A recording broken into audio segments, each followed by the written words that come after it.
ఇక కృష్ణా జిల్లాలో రోడ్డెక్కింది తెలుగు మహిళా నేత. పార్టీ సమావేశంలో కృష్ణా జిల్లా టీడీపీ మహిళా అధ్యక్షురాలికి తీవ్ర అవమానం జరిగింది. నాగాయలంక మండల పార్టీ సర్వసభ్య సమావేశంలో ఈ ఘటన జరిగింది. మండల పార్టీ సమావేశంలో కృష్ణా జిల్లా టీడీపీ మహిళా అధ్యక్షురాలు తలసిల స్వర్ణలతతో గ్రామ పార్టీ అధ్యక్షుడు గొడవకు దిగాడు.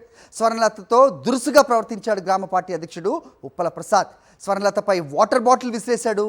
తనకు జరిగిన అవమానానికి రోడ్డుపై బైఠాయించారు స్వర్ణలత. జిల్లా పార్టీ మహిళా అధ్యక్షురాలైన తనకే అవమానం జరగడంపై ఆమె తీవ్ర అసహనం వ్యక్తం చేశారు. మహిళలకు ఇదేనా పార్టీలో గౌరవం అంటూ ఆవేదన చెందారు. ఉప్పల ప్రసాద్పై చర్యలు తీసుకోవాలని పట్టుబట్టారు స్వర్ణలత.